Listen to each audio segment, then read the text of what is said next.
In this video, we'll be taking a look at 4 NBA games happening on December 22nd, 2025, and providing you with free team picks and total picks for each one of those games, so 8 picks in total. Welcome back to Cash Out Sports. Let's dive right into it. Oh, and don't forget to subscribe and to click the bell icon to get notified as soon as these videos get released, so that you have more time to plan out your bets as we provide these videos on a daily basis. I can guarantee that you'll have all the important information that you'll need on these 4 NBA games after fully watching this video. One more thing before we start, if you would like to gain access to our best exclusive sports picks to take your journey to the next level, then check out our Patreon in the link down below where we offer our best single picks, parlay picks, and much more. Now let's get started. Charlotte Hornets versus Cleveland Cavaliers. Cleveland and Charlotte both come in banged up, but in pretty different ways. The Hornets are still without Grant Williams and Colin Sexton, so their rotation is thinner than it looks on paper. On the other side, the Cavaliers have already ruled out Evan Mobley, Sam Merrill, and Max Strus, and they are still monitoring Donovan Mitchell as a day-to-day situation.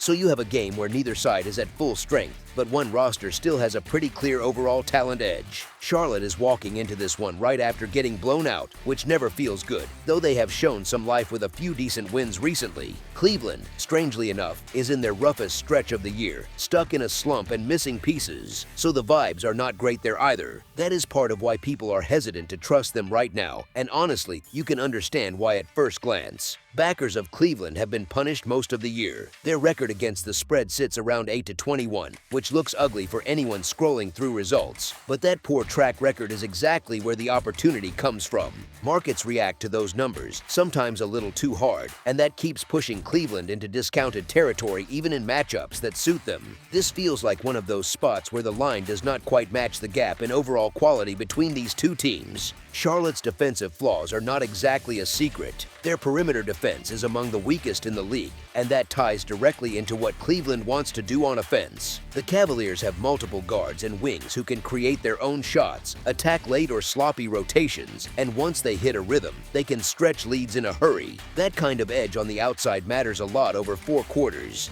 On the other side of the ball, Charlotte does not really have the steady scoring punch or offensive efficiency to keep up for a full game when Cleveland is locked in. The script that makes the most sense is pretty simple. Cleveland builds a lead, Charlotte has to chase, the Hornets start forcing up tougher looks, and the gap widens as the game goes along rather than shrinks. It is not guaranteed, of course, but the matchup leans that way. Yes, Cleveland has dropped 8 of 11 heading into this one, and that includes an overtime loss at home to these same Hornets last week. That result is sitting in everyone's mind and probably shapes a bit of the number. Even so, Cleveland is still the stronger team overall, and it is reasonable to expect a better level from them than what we have seen during this stretch. The injury report does still matter a lot, since there are some key names listed, so it is worth checking how it looks closer to tip. Charlotte is at least getting healthier, but they are still just 3-11 on the road, which tells its own story about how often they hold up away from home. The Hornets did take the first meeting, but this spot sets up as a realistic chance for Cleveland to answer back and flip that result. With the spread held down by their ugly against the spread record, you are effectively getting the better team at a cheaper number than you normally would in this type of matchup. All of that tilts the probability toward Cleveland being more likely to cover as the favorite here. As our first pick for this matchup, the Cleveland Cavaliers to win and cover the spread as favorites is our full game side pick. Charlotte has been a steady under team, staying below the total in 18 of their first 28 games going into Sunday night. That is not a fluke when you look at their offensive profile. They sit 21st in scoring offense, 21st in offensive efficiency, and only 20th in tempo, averaging 99.4 possessions per night. That is not the footprint of a team that is constantly dragging games into track meets. Defensively, Charlotte is not good by the numbers, which sounds like it should scream over, but it is more nuanced. They rank 23rd in scoring defense, 27th in field goal percentage allowed at 49%, 15th in made threes allowed at 13 per game, and 28th in three-point percentage allowed at 38%. That combination looks ugly, but when the offense is middling and the pace is only around middle of the pack, you can still see a lot of totals landing short of inflated numbers. Games can be messy, not just fast. Cleveland's profile pulls the other way a little bit but still leans toward lower totals more often than not. The Cavaliers are 10th in scoring offense, 11th in offensive efficiency, and 7th in tempo at 101.3 possessions per game, so they can absolutely score. Even with that, they have stayed under the total in 16 of their first 29 games. games, which tells you that game flow and scoring output have not consistently matched what the market has been expecting. It also matters that these two teams needed overtime to get to 230 points in their last meeting. In regulation, that total would have landed lower, which quietly supports the idea that their usual scoring level together sits under the more aggressive numbers. When you combine Charlotte's under-trend, their moderate pace and so-so offense, and Cleveland's own tendency to land below totals, it pushes expectations toward a more controlled scoring environment. All of that points to this matchup being more likely to finish under the projected number than to turn into a full-on shootout. As our second pick for this matchup, under the projected total is our full game total pick. Indiana Pacers versus Boston Celtics. Indiana is still shorthanded with Ben Shepherd, Aaron Nesmith, and Tyrese Halliburton out, and it shows. This banged-up version of the Pacers has been struggling, and that last game against the Pelicans got away from them early after they let New Orleans explode right out of the gate. On the other side, Boston has been finding ways to win even without their two main scorers, Jason Tatum and Jaylen Brown, which explains why they are opening as big favorites at home in this matchup. It is a spot where the talent gap still leans clearly toward the Celtics, even with their injuries. Boston is playing its third game in 4 nights, which is not ideal, but they have taken the first 2 and do not have to travel for this one, which helps a lot. The idea is that they would love to get Brown back in the mix to help their offense, especially with Tatum sidelined. Meanwhile, Indiana is still patched together and missing important pieces. That shows up in their road numbers. The Pacers are a rough 1-12 away from home and have been outscored by an average of 13.9 points per game, putting up 105.9 points on offense and giving up 119.8 points on defense in those road contests. That is the profile of a team that struggles to keep games close when they leave their own building. The pattern has been pretty clear. The Pacers cannot get fully healthy, they do not cover spreads often enough to feel reliable, and that 1-12 straight-up road record hammers the point home. Boston, by contrast, has been one of the hotter teams lately, and they are 8-2 against the spread in their last 10 games. There is a small wrinkle, though. The underdog has managed to cover in 7 of the last 9 meetings between these two teams, so there is a bit of a history of these games being trickier than they look. Even with that caution flag, Indiana's awful road form and Boston's current run of covers still tilt the lean towards the favorite. The Celtics are not bulletproof right now, far from it, but their depth guards have stepped up nicely. Peyton Pritchard and Derek White have both carried more offensive weight, and that has helped stabilize things while the stars sit. Given how Indiana is playing, it is reasonable to expect Boston to keep that momentum going and win this one by a comfortable margin rather than letting it come down to the wire. Sure, it would be nice to have firm news on whether Brown is in or out, but even without that certainty, the case still leans toward laying the points with the home side. As our first pick for this matchup, the Boston Celtics to win and cover the spread as favorites is our full game side pick. Indiana came into Sunday having stayed under the posted number in 18 of their 28 games, which already tells you how their games tend to look. Stat-wise, they sit 29th in scoring offense, a very poor 29th in offensive efficiency, and 13th in pace with an average of 100.4 possessions per game. That mix of weak scoring and only moderate pace is not exactly a recipe for big totals. Boston leans under as well. The Celtics have stayed below the total in 15 of their 28 games this year. They are 17th in points per game, 4th in offensive efficiency, and dead last in pace with only 95.8 possessions per contest. So even though they score fairly well when they get shots, they simply do not play fast. Combine that with a strong defense, and you get a lot of games where the scoreboard does not get out of hand. When you line that up with Indiana's poor offense and their own trend to the under, it is easy to see why this matchup sets up for fewer points rather than more. Boston's defense is solid, Indiana's offense is weak, and both teams bring plenty of under trends into this one, so the most reasonable expectation is a game that stays on the lower side of the projected total rather than exploding into a high-scoring affair. As our second pick for this matchup, under the projected total is our full game total pick. Dallas Mavericks versus New Orleans Pelicans. The Dallas Mavericks head to the Smoothie King Center to take on the New Orleans Pelicans on Monday, and the number on this game really does make you pause for a second. Dallas has looked more and more like a real threat in the Western Conference, the kind of team casual bettors love to back, while New Orleans still carries that reputation of being hard to trust. Yet here we are with the Pelicans laying a small number at home. That alone tells you the matchup deserves a closer look, because odds makers usually are not just guessing with this kind of line.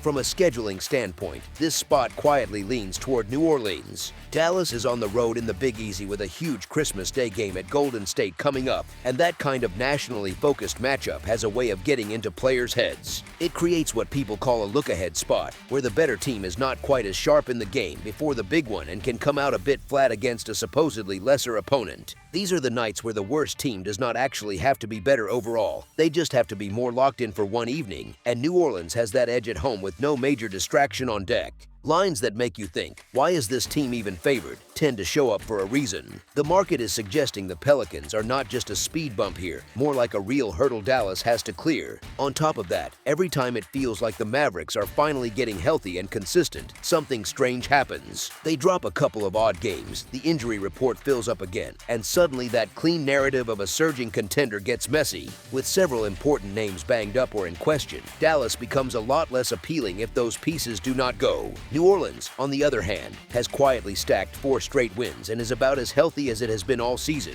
which matters a lot for a roster that has long been labeled talented but fragile. I have said before that the Pelicans' main issues are putting it all together and staying on the floor, and while one good week does not magically solve everything, it does bring some real momentum and belief. In a spot like this, trusting what the line is hinting at rather than what public perception screams is usually the sharper path, and that points to the home side. As our first pick for this matchup, the New Orleans Pelicans to win and cover the spread as favorites is our full game side pick. New Orleans has plenty of offensive talent and can score in bunches, especially at home, but lately it has not been dealing with a defensive group like this Dallas unit. It makes sense to expect the visitors to lean into their defense and energy on that side of the ball, because trying to trade buckets all night on the road with a hot Pelicans team is not exactly a recipe for success. The numbers underline that idea too, as Dallas sits near the bottom of the league in offensive efficiency, effective field goal percentage, finishing at the rim, and three-point shooting. Plus, they struggle on the offensive glass and are stuck near the bottom in free throw percentage this season. That is not the statistical profile of a group that is built to light up the scoreboard against a focused defense. Recent history between these teams also nudges things toward a lower total. They combined for 233 points on November 21st and 200 points on November 5th. Yet despite that one higher scoring game, the under has actually hit in their last 3 meetings. That tells you the flow often drifts toward tighter stretches, missed chances, and enough defensive resistance to keep things from turning into a full track meet. With Dallas likely leaning into defense and New Orleans capable of scoring but facing a serious effort on the other side, the setup points toward another contest that lands beneath the projected number rather than soaring past it. As our second pick for this matchup, under the projected total is our full game total pick.